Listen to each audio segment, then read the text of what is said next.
Hello and welcome to CCN Coastal Conservative News. Welcome to our special report broadcast. I'm Allie Leger. And I am Michelle Posey. Thank you for joining us. Now, CCN is the voice of conservative grassroots, and today we're breaking down the swamp moves being made in Tallahassee. We here at CCN are proud to stand for truth and transparency, and we are happy to deliver the people's voice.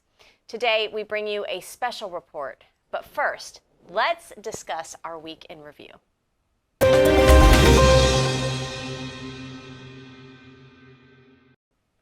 Allie, you've been a vital part, as our viewers know, of getting our communities and our families active in civic engagement. But this week, your hard work literally landed you next to President Trump at the White House. We're going to show some video, but I want you to tell us more. Share with us your experience. It had to be awesome. It was really exciting. This was a celebration of those that have implemented and worked really hard to get this legislation passed. Although it's not codified completely into law, it is an executive order which can be upended depending on who's sitting in the White House. But right now, we currently have it for 4 years, keeping men out of women's sports, which my 9-year-old even understands. And she says, "Mommy, that's really stupid that people would vote against that." And so she was also in attendance with me. She got a marker from President Trump after he signed the executive order. He's actually holding it up, and she's off to the side of it. And she was just so elated and excited. I got to meet again Riley Gaines. She's been an integral part of pushing forward this initiative to keep men out of women's sports. As you know, she was an Olympian, and her medal was stolen from her by a man who thought he was a woman.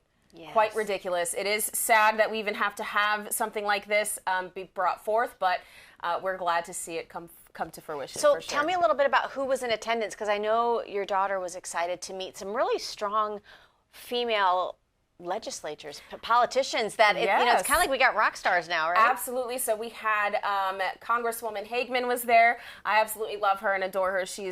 I think she's one of the most underrated congresswomen I would say in Congress. She's phenomenal. She stands absolutely constitutionally principled, but also our very own Representative Anna Paulina Luna was there. I met her when she was first running, and we ended up getting her elected through our initiatives here in Florida.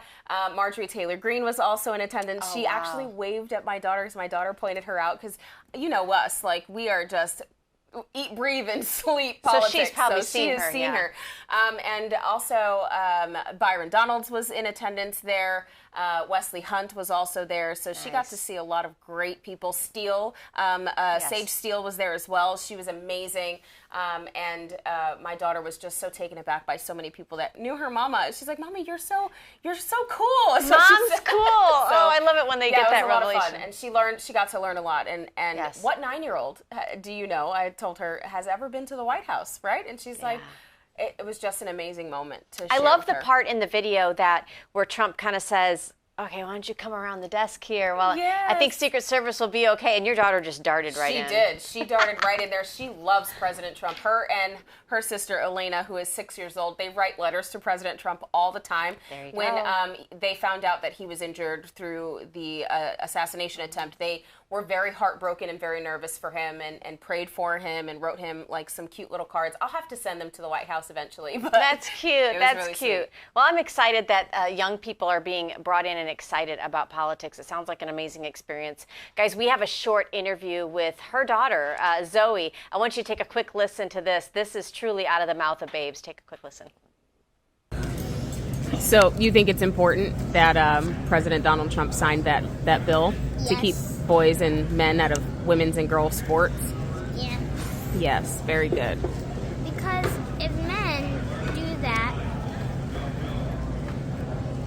that means they're invading women's sports and stuff like that. Do you think it's okay for boys to be in girls' locker rooms? No. Would you like to, I don't know, play soccer and then have to, or cheerleading or swimming and have to have a boy compete against you? No. Why? Because boys are way stronger than women. Yeah. So that means they're cheating, basically. Yeah. So it's good that President Trump did that and that. And now it's a bill, so they'll get arrested if they do that. Yes, very true. All right. Well, thank you so much, ma'am. You'll join us next time? Yes. Okay. This was an amazing experience, and it was proof that Trump has hit the ground running. And this week, our daughters and women in general definitely won big. Allie, thank you so much for sharing your experience with us. I almost wish that you could have gotten Trump's ear for like 2 minutes to get his take on what is going on in Florida with the push of what they're calling an amnesty bill being pushed by our state legislature. They are at odds, obviously, with the governor, and this story is the cause for today's CCN special report episode. We will have more on that after this message from Trudeau's. We'll be back with more CCN in a moment. Stay tuned. So Joey is our middle child. We have 3 kids. He's 13 years old, and he was born with a chromosome deletion, and he was diagnosed with autism and intellectual disability. When he was 8 years old, he was diagnosed with epilepsy, and he started having seizures almost once a week. When Vic told us about this treatment, and since he had his first treatment, he hasn't had a seizure. He's been seizure-free for over 3 months, and it's been a miracle, really. I wasn't 100% sure if it was going to work on the level that it did, but I can say now, without a doubt, like, it really, really works. Nothing else has worked as good as this. Right. He's been much happier. Like, he's had a lot more energy. He's just been in a positive mood, talking more. Interacting more. Yeah. And just more vocal, and also very funny. Right, and Joey will always be Joey. We love Joey the way he is. We just want him to be happy and healthy. He taught me patience, true unconditional love. Acceptance, yeah, right? right. Joey's like an angel. He is an angel.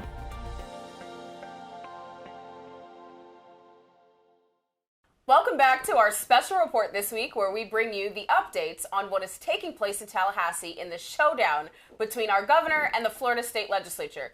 With the election of Donald Trump, we all have come to understand that mass deportation and enforcement of our immigration policies are to be expected. It was a part of the mandate that the American people gave clearly at the ballot box on November 5th, when Trump not only secured the Electoral College vote, but also the popular vote. Recently, Florida Governor Ron Desantis called on the Florida state legislature to convene for a special session to develop a plan and course of action to deliver on the expectations that the new administration has on the crackdown of illegal immigration. The only issue, our Republican majority legislature gave pushback to DeSantis. That's right. They gave him pushback and did not want to agree to a special session. That seems very odd. There was definitely a difference of opinion in the Florida capital of Tallahassee, but let's be very clear about 2 things, guys. Number 1, DeSantis did not have to wait until Trump was elected in order to use his ability as governor to call a special session to deal with illegal immigration within our state. While many agree that a special session is needed, others have asked the question, why wasn't this done sooner? Why wait until Trump is in office to tackle the chaos that illegal immigration has had in our state? And number 2, every elected official currently occupying a Republican seat in our Florida state legislature ran on policies that matched that of President Donald Trump. And they certainly jumped on his wide coattails in the primary election season.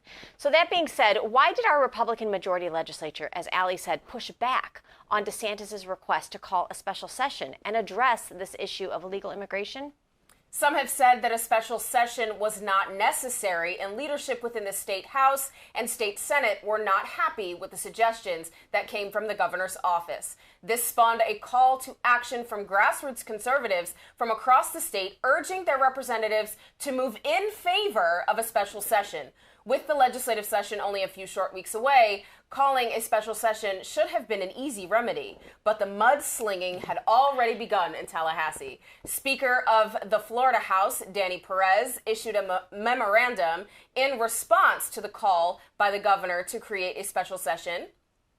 And the overall theme of this letter mentions the need to be cautious about making decisions on the state level that could potentially impede efforts made on the federal level, and cautioned that the leadership of the House and Senate have decided what type of legislation would be considered. In other words, leadership of the state House and Senate felt the need to remind Governor DeSantis that they, the legislature, write law, not the governor. A couple of quick notes here. First, leadership in our Florida House did not mind other legislative language that came from the governor a couple years ago on election integrity. they pretty much adopted the governor's language in the law word for word. And second, the main point Speaker Perez is making in this letter is that the state should not interfere in policy that is issued from the federal government. Reminder, that fact for later in today's episode. Oh, yeah, we're going to touch on that later. Now, guys, on Monday, January 27th, the governor called a special session. Allie, that special session reportedly only lasted 20 minutes. And then the legislature convened the session without taking any action. Then the legislature turned around and then proceeded to call their own special session. Okay, yes, this is an official, pissing match between grown adults. But what's worse is that the legislature also has long had the authority to call a special session and deal with illegal immigration and its impact here in Florida. Both them and the governor did not have to wait till now to do this. Exactly. They, too, did not need to wait for Trump's coattails in order to protect Floridians. Please remember, guys, that this important detail. Speaker of the House, Danny Perez, apparently told the legislative chamber that, quote, special sessions should be used sparingly and should not be used to generate headlines. That same day, he led the chamber in convening the governor's special session, starting his own special session, and yes, creating headlines for himself. You can't make this stuff up, Ellie.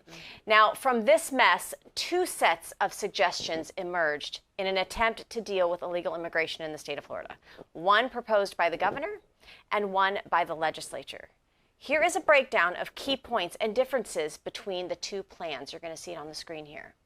Now, a few points to note are that Desantis' plan creates a state penalty for entering the state illegally.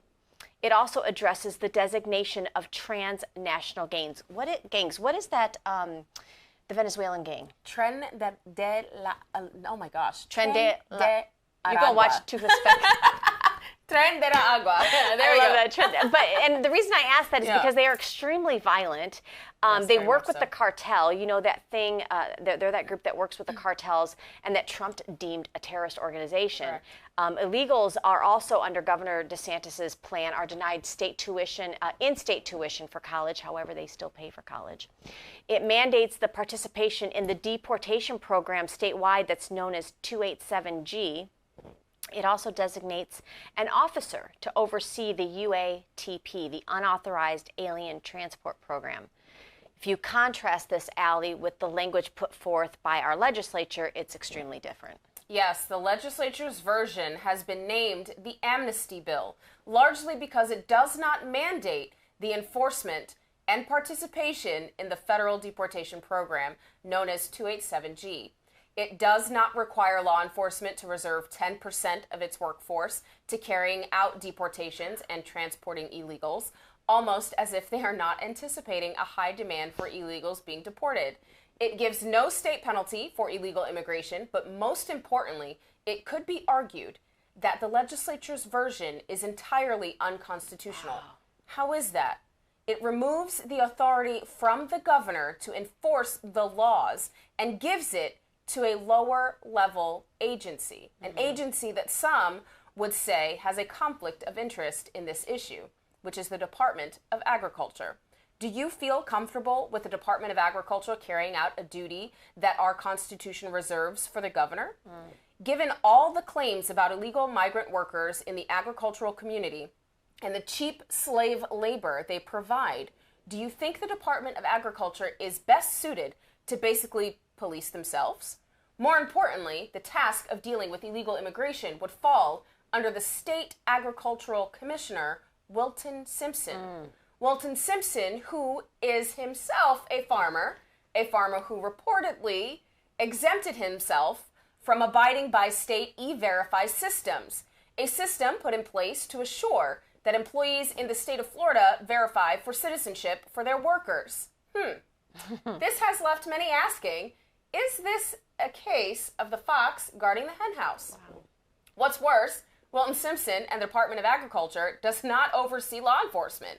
So how can they run a program that centers around the key operation and cooperation of law enforcement? Many are saying this is done intentionally as to create an impossible situation that cannot be enforced, a form of willful negligence done intentionally. By politicians? No, that never happens. But who's going to pick our crops? Sounds a lot like the Civil War era. Oh my goodness. Wow. Truth bomb. There's more though, guys. We hear a lot of concern around making sure that only citizens vote. What does each proposal from the governor and the legislature say about verifying citizenship? For that, let's welcome Raj Doraisamy. Raj, can you help us understand how both scenarios address this matter of identifying citizenship? Thanks, Michelle. And yes, the point you're mentioning is very important, and it's on the forefront of most of everyone who's tracking CCN. So let's take a look at these two approaches. First, the governor had submitted language when this entire drama started, and in his language, he actually put in language that said that if you are a non-US citizen and you're caught voting, your punishment will be more severe than it is currently. So that's one thing he said. The second thing he said is that if you are applying to register to vote, you must swear that you're a US citizen. So critics of the governor's approach are stating that this language is salad dressing. It doesn't go far enough at all. Why? Because in the second example, where he's asking people to swear they're a US citizen, if you think about it, you've got a potential non-US citizen applying to vote, so they are dishonest to begin with, and now you're asking this potentially dishonest applicant to swear that they're a US citizen. So you're asking a dishonest person to do an honest thing. It's really more of the honor system that's in place right now. And the reason I say it's more of the honor system that's in place right now is because at the moment when you apply to vote, there's a checkbox that says, check here if you're a US citizen. Is there any effort to get your passport, birth certificate, or any information to verify you're a US citizen? No, there is not. And critics say that there's nothing in this world where it relies on the honor system. You can't rely on the honor system to apply for a gym membership. You always have to show documentation. So that's critics of that approach. The second thing is that if you're caught, then your punishment will be severe. Well, there's no requirement at the moment to have people report. Supervisors' elections are not required to report non-US citizens that are on the voter roll. So the legislators' perspective is a little different. They completely ignore this issue. Any language regarding checking for US citizenship is absent from the legislators' approach. And in addition to that, there are several other things that people are unhappy with. Now, Speaker Perez, in defending his bill, because he's being criticized for transferring power for immigration deportation from the governor, who, bottom line, is doing a good job, he wants to transfer that from the governor to the Commissioner of Agriculture, an industry that relies on migrant labor. So Speaker Perez is trying to defend his position by saying that he would like someone elected versus appointed, but so far it doesn't seem that Floridians are tracking with him on that, Michelle. Wow, thank you, Raj. I want our viewers to understand a key component of all this. Neither the legislature nor the governor really, Raj, neither one of them really needed to wait on Trump's election to deal with the issue of illegal immigration or even them voting. I understand that you had the opportunity to interview a wonderful legislator recently, Jay Collins, correct? Yes, in fact, coming up in this segment, you will see the conversation we had with Senator Jay Collins. And Michelle, to your point about people should not have waited until Trump did what he did to move in Florida like we're talking about, Senator Jay Collins has actually been working on some of the initiatives that Trump is pushing at the national level. He's actually been working on those initiatives for a number of years now. So you'll hear more about that in the upcoming segment that I have with Senator Jay Collins. So make sure you stay tuned for that in the community segment, Michelle. Awesome. Raj, thank you so much for breaking that down to us. Guys, we're going to go ahead and go straight to Raj Doraisamy with the Suncoast Community segment.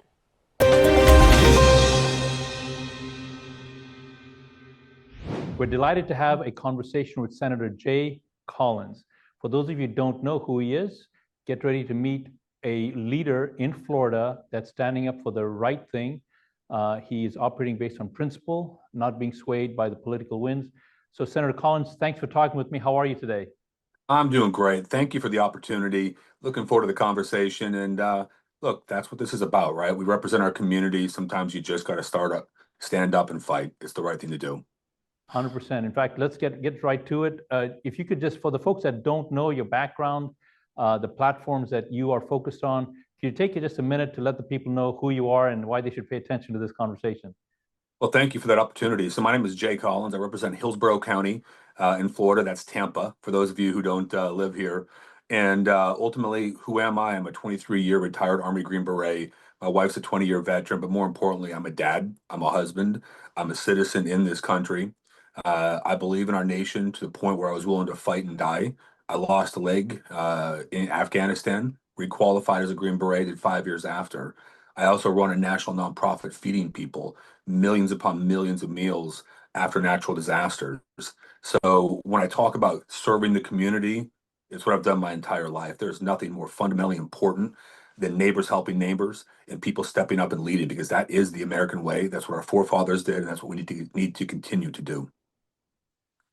So I had no idea about all the things that you did. So thank you for not just talking about leadership, but being a leader in our community. The reason people are tuning into this particular conversation, our viewers at Coastal Conservative News, is that they are very interested in the topic that's at the forefront, really, in Florida. It is to do with the deportation of people that are here illegally.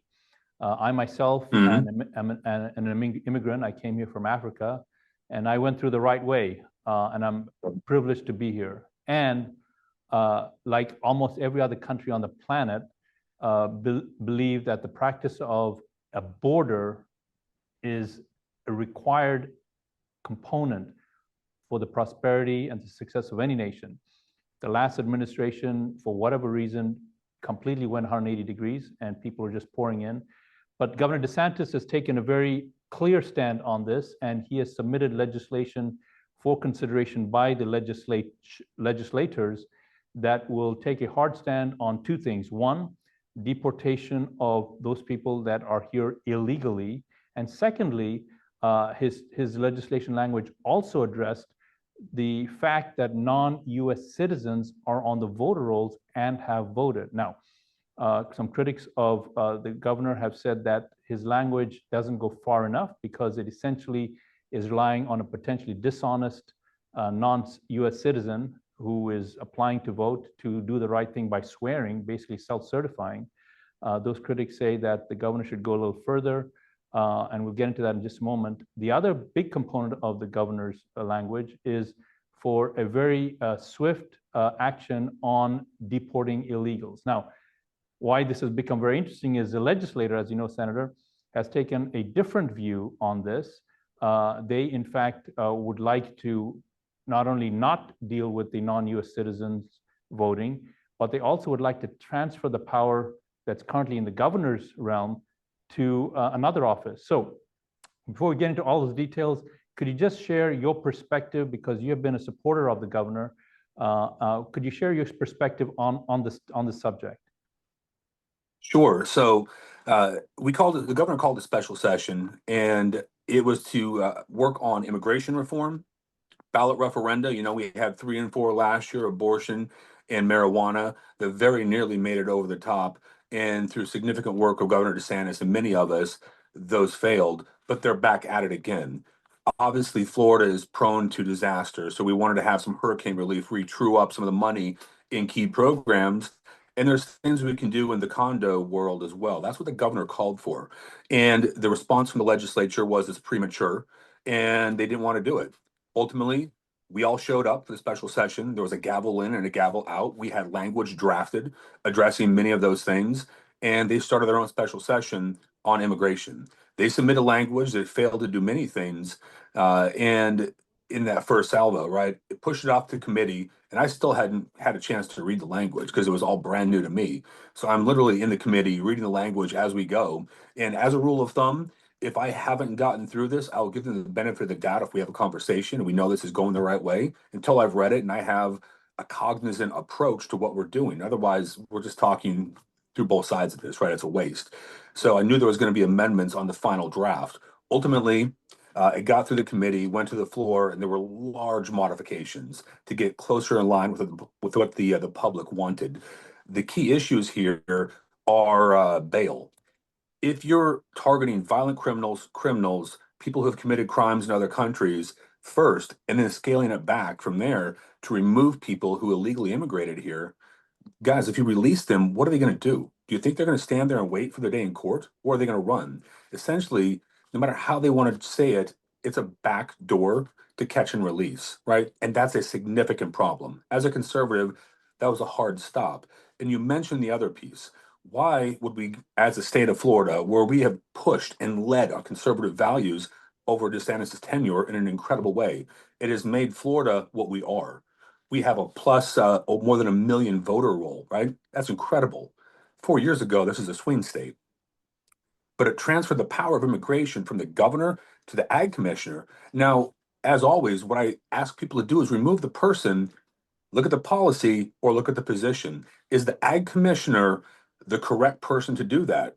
I would say no, but let's look at the Constitution. What does it say? Those are supreme executive powers that lie solely with the office of the governor himself. He can push those down if he so chooses, but he does not so choose in this case. To me, that is not in tune with our state constitution. So those two things were incredibly glaring. There's some other nuances as well. So let's talk 287G. So the governor wanted a mandatory 10%. That's not 10% of your law enforcement standing there waiting for ICE to tell them what to do. That's 10% of people trained. Think of this as an additional skill. You've been trained, you're ready to go, and you're ready to step into that breach should you need to. It makes sure that communities aren't going to become safe havens for illegal immigrants because our law enforcement is going to have to do the job. That bill made it through the House, and it is still not made it over from messages, but there were a small group of us who voted down on this. And why that was significant is there were enough down votes that they cannot override the veto. So you can't force this bad policy onto Florida. And we'll see where this thing goes. My understanding is there's good conversation now to solve this. Hopefully, we can get a good product, combining a couple of strong points in their bill with a lot of strong points in the governor's bill, and you'll have a product that's worthy of the state of Florida and worthy of what the American people say. The last thing I'll say on this is I can't get 90% of Floridians or 90% of people in a room to agree on most anything. But overwhelmingly, 90 to 95% of the people who have called my office, who have reached out to me on the street, are like, keep the stand, keep fighting this. That's not a good policy that they're trying to push down there. And we don't want it to happen. We want the strongest immigration reform possible. President Trump has had a mandate, and his aggressive stance on this is clear. We need to do what we do because Florida leads. And when Florida leads, America wins. This really shows a process that's taking place, and what I'm hearing is that despite the initial positions that appeared to be in polar opposites, there's now an effort to craft something that will serve the ideals that you just talked about. You mentioned President Trump. A lot of the people that are watching this channel feel that one of the reasons he's taken such an assertive stand on illegal immigrants here is because of their ability to sway votes. In fact, Governor Desantis also said that some of these local races can be swayed with 20 to 30 people, and he's also mentioned that illegal non-U.S. citizens have voted on the voter rolls. So there's an effort also, and I'm just curious to get your take on this. There's an effort by Floridians, volunteers, because the governor did say, and it was a very inspiring thing to hear him say, that he's not really interested in who gets credit for this. He said, look, if anyone's got an idea that'll improve this, he's all for it. So I thought that was a really statesman-like stance for him to say. But since he's opened that invitation, there are some Floridians who have submitted legislation. Would like to get your thought on their nuance on it. And what they are requesting is to cross-check citizenship of people on the voter rolls with those existing state agencies that have knowledge on citizenships, like the DMV and the court system, because as you know, the courts only send jury summons to your citizens. What's your take on that nuance, and do you think, what do you think the chances are of that ideology being adopted in this final package as it evolves? So I can't speak to the final package. There's a small group working that, and we'll see where that goes, right? Ultimately, I love it when people from the community come in with language. Ultimately, I have passed multiple bills that directly came from the community, things that we didn't think we could get done. And we sat there and we worked, we went through the process. Here's what I know, man. It's not about me. America is a we thing, right? We want the American people to know that ultimately the power lies with the American people. The more you take a stance and a stand in policy, the more you're going to have a reciprocal relationship with the government. And the government represents the people. If you want to have that, let's work together. Let's get good language. Let's push it forward. And I know very well the Governor DeSantis feels the same way. He wants to work with people. There is no right of authorship. I don't care. Ultimately, I told you, I was a Green Beret. I fought on the pointy tip of the spear, right, for many years. Buried a lot of friends. And what I don't want to have happen is we get it wrong and one of our citizens in this state or across this country dies because we failed to act properly. I can't sleep at night when that happens. I don't want my family, our state, or our country saddled with that. And we have to do our very best because ultimately this could affect people's lives, their capability to thrive, and frankly, it could negatively affect our ability as a country to go where we need to go into the future. So, is that possible? Yeah, I think it very well could be talked about and worked in there. I don't have any insight on that, so I don't want to speak without actual functional facts. But at its genesis, you're talking about proving citizenship, right? I don't think there's anybody who's rational that would argue that we shouldn't prove citizenship. I'm not going to take an affidavit and say, hey, we're going to trust you that you are who you say you are, and thumbs up, we're good to go, right? We want proof, irrevocable evidence that our elections are in the hands of the citizens. And that's what our people want. They want to have faith and trust in those who serve them and those who serve our country.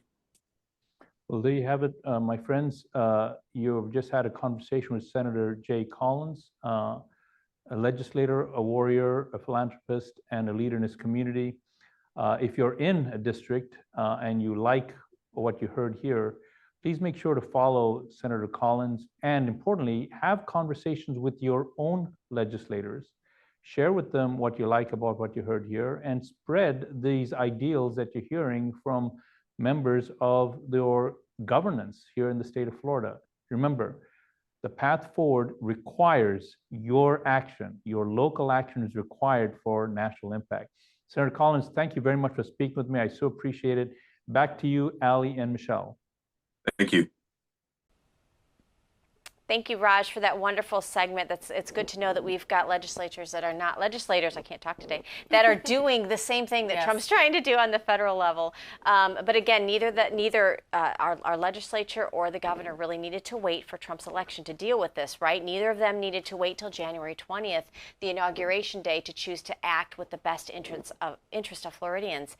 They both yield the constitutional authority to call a special session. I don't know if our viewers realize that, both the governor and your representatives, they can call a special session. They did, however, all ride into office on Trump's coattails. Another question on many people's minds, guys, is the need for the state to even act at all, as you pointed out. Now that Trump is in office and his borders are, Tom Homan is putting the weight of the federal government and law enforcement agencies to do their job and secure the border. Does any of this require additional legislation from individual states at this point? Does each state having their own laws about how to work with ICE in the federal agencies, does that really just impede the ability of the federal government to do their job? All very valid questions, leaving many to wonder, what is President Trump's opinion on all this? You know, Michelle, that is a great question, and we are going to take a quick commercial break and discuss that and more after a word from the We the People Clinic in Venice, Florida. Imagine rewinding to 2020. Parents obviously can equip their kid to go to school however they want, but there shouldn't be any coercive mandates. Local school board members made a firm decision enforcing mandates that disregarded the voices of concerned parents. This virus is going after our young children. The emergency school board meeting in Sarasota dissolved into chaos as the board discussed mandating masks for students, which ultimately passed tonight. Refusing to back down, thousands gathered at the Hollow, determined to secure exemptions for their kids. With the support of dedicated doctors, they navigated every path to shield their children from mandates.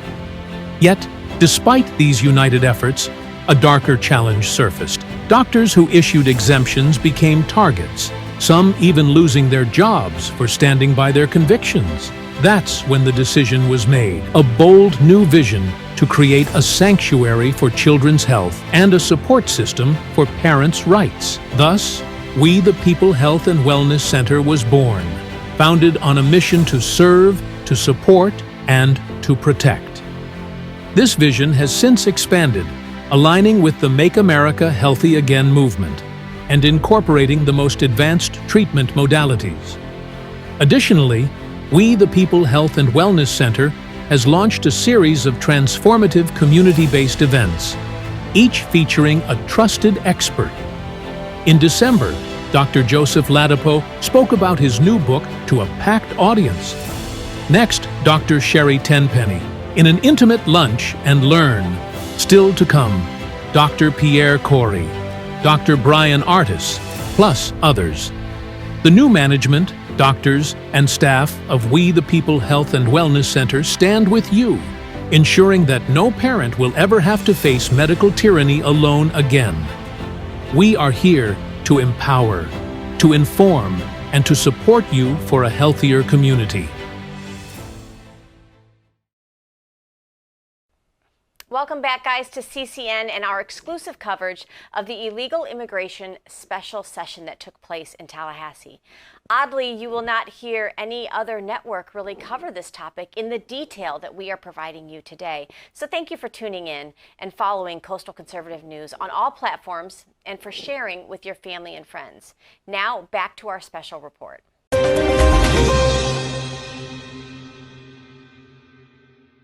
Michelle, many people have been asking, what is the reaction of President Trump in all of this? It's important to note that Trump has not spoken publicly about the version that our state legislature has proposed from their special session. Here is Governor Desantis defending his proposal. All right, here with more is Florida Governor Ron DeSantis, my governor here in the free state of Florida. Governor, I looked at what you put forward and your proposal to help the president with law enforcement compliance, criminal penalties for illegal entry, state immigration enforcement officer, unauthorized alien transport program, gang enforcement program, educational and voting reforms. Am I reading this right? In my state of Florida, where you're my governor, that you have to fight a Republican legislator to pass those common sense measures? Can you imagine? I mean, I got reelected by a record margin running strong on immigration. Donald Trump won a historic landslide, a big win in Florida, running on the strongest immigration platform in the history of the United States. All these legislators ran bashing Biden for 4 years. So now we have a chance. The president gets sworn into office. He's doing what he said he's going to do. He's issuing these executive orders.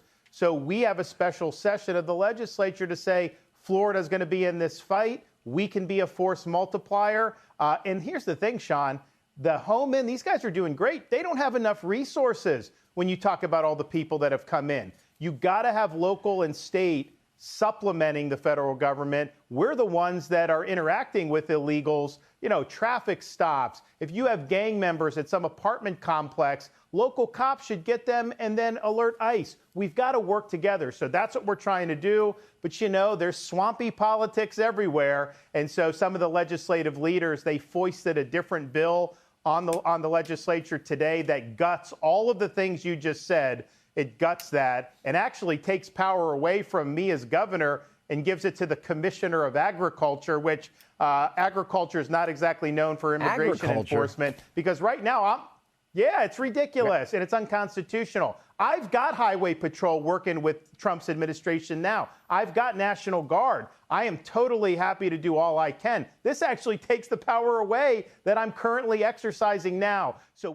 That's very interesting. Let's turn to the question everyone is asking. What does Trump say about all this? The only official public statement made by Trump was on Truth Social, where he thanked the Florida governor for calling a special session and urged other governors to follow suit. You're going to see that message here on the screen. The point the governor is making and that the president is agreeing with is the need to allocate resources to carry out his plan to deport those who are criminally here illegally and to deal with the increase in gang violence, as well as give law enforcement the resources they need within our state.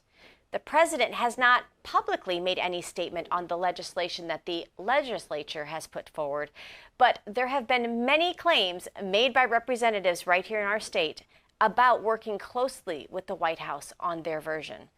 Now, the claims are greatly unsubstantiated, though, and not just in reference to Trump and whether or not he supports what the legislature is doing. Florida Senate President Ben Albritton blasted a messaging campaign claiming to have worked closely with the White House and law enforcement to draft their version of the bill. However, the Florida Department of Law Enforcement was quick to take to social media and refute Albritton's claims by saying this, and I quote, you're seeing it on your screen, "The FDLE was not contacted at any point during this process," end quote. This begs the question, why are some of our legislators and the leadership in Tallahassee not being truthful about this? When they speak of working closely with the White House, whom are they referring to? If President Trump has not come out and fully endorsed the legislature's bill, then why or how can they call the bill the Trump Act? Something seems off with this, Allie. All very valid questions, Michelle. And an even bigger question is, why has the state legislature put out a call to action and offered incentives to influencers to repeat, copy, and paste talking points about the Trump Act, which many are referring to as the amnesty bill? Incentives for driving a narrative. Where have we seen that before? That is definitely from the Democrat playbook. And what is worse is the Democrats are thanking the Florida Speaker of the House, Danny Perez, for such a wonderful bill. When the Democrats are congratulating you on your immigration bill, the same Democrats who authored open border policies for years, that might not be something to brag about. Apparently, the legislature's bill they have proposed is highly favored by Democrats, and they are using it to sing the praises of House leadership. It should be noted that while Florida Speaker of the House, Danny Perez, was busy paying to get his message across, he also claimed that those who stood in opposition to his bill were somehow paid bots. Wow. That's correct. Those of you who reached out to our representatives to voice your concern about this so-called amnesty bill were reduced to being called bots by the Florida Speaker of the House. This is turning out to not be a good look for leadership in Tallahassee, but things continue to go from bad to worse for those that authored this bill. Senator Joe Gruters has been unendorsed from the America First Insight Group. And Senator Randy Fine appeared on news shows denying that Trump played a role in helping to author the legislature's version of the bill. So they're obviously, those are the two co-authors. They can't even agree on the role that the president played in authoring this. This is troubling because we already witnessed Senate President Albritton's claim that law enforcement was consulted in writing this bill. And we saw the FDLE come out and refute those claims almost immediately. So now the claim that somehow this is the Trump Act, inciting that somehow Trump approves of this bill, is also being walked back. Senator Joe Gruters responded to a constituent, basically saying that he worked closely with President Trump on the bill. You're seeing that email back and forth right now on your screen. But take a listen to how Senator Randy Fine, as he was interviewed recently, as he had a different take on this statement. Did Trump endorse your bill? Well, first off, President Trump endorsed the idea of a special session. He has not endorsed any of the policies publicly, frankly, of our bill or Governor DeSantis' he endorsed deportation, which your bill doesn't mention at one time. Well, we all want deportation, but then why doesn't your bill? Why isn't it in the bill? Because the federal government deports. Okay, and so bringing back to the point, only the governor has that authority to be working with the federal government in that way. The AG commissioner does not have that authority with the way the current law is written. But we don't agree with that. Look, we give the okay. Attorney General You can say that you don't agree with it. How is that helping How is that helping Trump's deportation operation when your bill doesn't mention deportation? When you create another level of bureaucracy, You're all this stuff. All I'm seeing and all voters are seeing is that you're putting someone with a conflict of interest in charge of immigration enforcement and someone who exempted themselves from E-Verify. Wilton Simpson, the guy that you guys want to put in charge of this, exempted himself from E-Verify. How is that not a conflict of interest? He doesn't have a conflict of interest because the E-Verify that we passed that we wanted to be enforced hasn't been. So we have a situation because you where didn't we have fund the passed ability real to enforce it, so you could use it as a talking point. I mean, We have funded plenty of things. Either we funded it and it wasn't done, or we didn't fund it and we're well, I creating mean, a new you can go, bureaucracy. and everyone, I would encourage you to go to my Substack because I have all your votes on this listed there. As you can see, many people have the same question that we do here in the studio. And if Girders is saying he worked closely with the president on this bill, and Randy Fine is saying that the president has not endorsed this bill, then that leaves the citizens of Florida with more questions than answers. But let's discuss the attempt by our state legislature to move the authority to handle illegal immigration away from the governor, which is constitutionally sound, and towards an agricultural commissioner who has serious conflicts of interest at play. Raj alluded to this earlier in the program. As we discussed already, only the governor has the authority to direct law enforcement, not the agricultural commissioner. So one has to ask, by putting the agricultural commissioner, Wilton Simpson, at the helm of illegal immigration, someone who has no authority over law enforcement, by placing him in charge, isn't this just going to slow down the process that ICE, Trump, and the federal government are trying to accomplish? How can a farmer who reportedly exempted himself from having to E-Verify his own workers to make sure they were documented, how is that person even remotely qualified to handle illegal immigration? Many are asking, does Wilton Simpson have a conflict of interest here? The answer is yes. Is the legislature's bill even constitutional, or does it usurp the governor's power? The answer is no, it's not constitutional. So, Allie, how are we supposed to rest in the fact that we have a Republican trifecta in Tallahassee, right? The Senate, the House, the governor, when our legislature is behaving like this? That is the question on everyone's mind here in the Sunshine State. You look at the legislature's bill, and it still gives tuition assistance to those here illegally. How is that fiscal conservatism? Look at the Democrat Party congratulating the Speaker of the House on the soft bill. How is that the brave and loud mandate that we gave President Trump on November 5th? We will have more on that later. But now we are going to take a short pause to hear from some youngsters in our community and their take on immigration in general in this week's Student Report.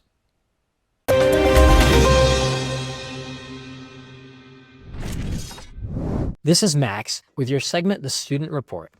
Today, my colleague Carlo is going around and he's interviewing students, and they're talking about the subject, which is illegal immigrants. Hello, I'm here with Tessa. And do you think tax dollars should go towards funding undocumented students? Yes, Why? because I think kids need to learn, and the only way to do that is by helping them to learn. Okay. Hello, I'm here with Mateo and Ayu. And do you think illegal immigrants should be eligible for benefits like healthcare and education? I do, because they build a lot of America. All right. I agree with that. Any other thoughts on it? Why or why not? I think illegal immigrants are treated unfairly, and everyone should be in America. Well, yeah, everyone wants to try the American dream, so yeah. Hello, I'm here with Alex Schaefer. How do you feel that some states offer tuition to undocumented students? Sure, I gotta think about that. Wait, what? Wait, say that question again? How do you feel that some states offer tuition to undocumented students? It's a good thing. Because, it's a good thing because, they don't have money. And, they need to get to school somehow, and, they need that education. Hello, I'm here with Chris. And do you think that illegal immigrants should be eligible for benefits such as healthcare or like medical care? I guess. But if they're here. Do you have any reasoning behind it? Nah, people are people. People deserve what they should deserve. Right. What do you think a fair solution to illegal immigration is in the U.S.? Like green cards and stuff. All right. Yeah, like legal immigration, doing the tests and stuff, naturalization. Okay. Anything else? Like orders and stuff, I guess. I don't know. Wall. Hello, I'm here with Juan. Do you think illegal immigration is a major issue in the U.S.? Yes, that's correct. Why do you think so? Because like drugs and everything are coming through the border and stuff like that. All right. Do you have any opinions on like if they should stay, or what do you think? I think they should go back to your countries because like drugs are coming in and stuff like that. Wow, that was some great feedback from our students. And me and Carlo will see you next week with another episode of the Student Report. Thank you, Max and Carlo, for that great reporting. You guys did awesome. When we return, we will tackle where this sits currently and what you can do to have your voice heard after a short word from yours truly, Allie and Michelle. More CCN in a moment.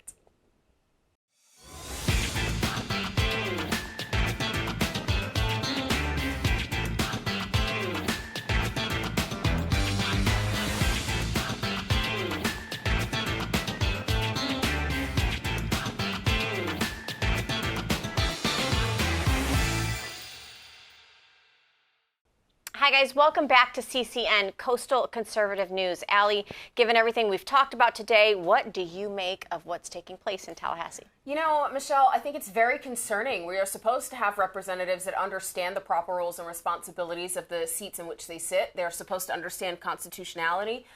However, it doesn't seem like they understand that at all, especially when you have two sponsors and co-sponsors of the same bill that can't keep their story straight. I mean, it's like having two teenagers that got in trouble or got caught, stealing something or doing something they weren't supposed to. The first thing you do is try to get your story straight. So I don't understand what's really going on there, but something needs to happen and they need to fix it. They do need to fix it. And I think, I can't say this enough.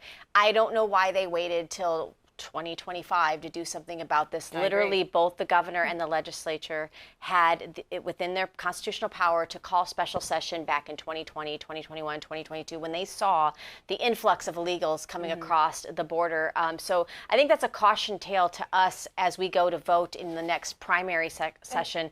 We need to make sure we're voting for the right person that can lead strong. Absolutely. And today we saw some reports on X that Governor Ron DeSantis has signed that they will be working with, the sheriffs of the state will be working with ICE in coordination for deportation to follow President Trump's initiatives, right? Yeah. But it, again, should not have taken this long for that to happen. And honestly, it's the simplest solution. Yes. The sheriffs are responsible. They are law enforcement, and law enforcement is supposed to work with ICE in order to deport illegal aliens here from Florida. So I don't know why there even needed to be a Trump Act to begin with, especially being so watered down. Yes, it's a little difficult to take because we've long thought that we had such a strong Republican influence here in the state, and we're finding out maybe not so much. I think it has something to say with a lot of the GOP leadership, in my opinion. Oh, GOP leadership. Ooh, tune in for that segment. We will have that soon. And, part of the thing we need to think about, too, from a state structure, you and I talk a lot on Open Mic about what's going on nationwide with the uncovering of the USAID and the amount of your tax dollars that are now being funneled through these non-government organizations, but they're really coming from the government organization. Right. Do you think that we might see in our state where those tentacles of the funding for the USAID reach? I think we might. I think there are some people that are currently on that. We can probably break that maybe next week, so please stay tuned. You never know what you're going to hear on CCN. But seriously, I do think that we might need to have a Florida Department of Government Efficiency to find out where these tentacles from D.C. lie. We even said this on Open Mic earlier in the week that, how do you think the corruption got there? They didn't just appear. You elected them. We elected them from our state, local backyard, right? Yes. Everything is local. So if you are complaining about the corruption in D.C., maybe you should look in your own backyard. Absolutely. Speaking of our own backyard, I want to make sure that you guys know that we do have some within our legislature that are very, very strong constitutional conservatives. One of them being, of course, Anthony Sabatini, who's no longer in office, but the way he was treated. Representative Beltran was also treated the same way. The way they were treated for speaking up and standing for what's constitutionally sound. We can't forget the representative that did the Don't Say Gay bill. Yes, they went after him 100%. Understand. So Mike Caruso is a current state legislator. He was just removed, guys. You elected him, but the Senate president and the Speaker of the House, both Republicans, removed him recently from his committee assignments, Allie, because he voted against their bill. We will definitely be following this story as it progresses. Next up, we have our Medical Minute, brought to you by We the People Health and Wellness Center here in Venice, Florida.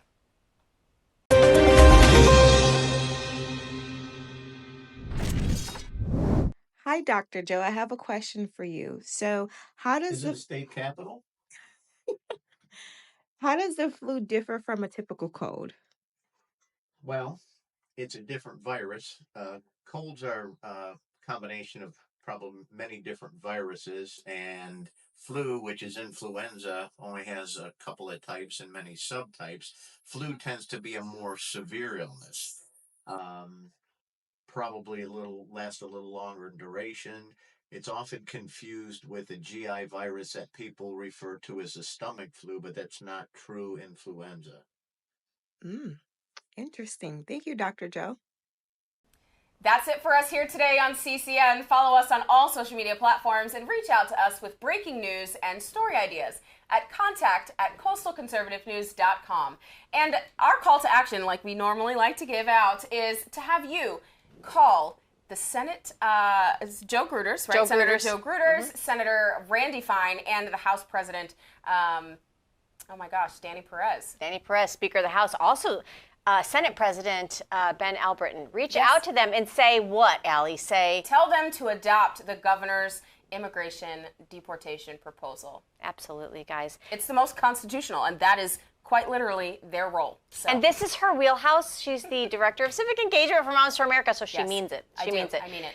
Guys, thank you. Thank you for that, Allie. I think it's important to remember, guys, that our state legislature really has one main responsibility. Constitutionally, they have one responsibility, and that's to balance the budget. So in my opinion on this is to get out of the way of immigration, state leaders, let the feds do their job, let the governor do their job, and give them the resources they need to do it. If you want a job, our state legislators, do your job that you were elected to do as state legislators. Show me the money, show me the budget, and how illegal immigration is affecting our education system, healthcare, and the security in our state. Right. Allie, primaries are in 2026, just around the corner.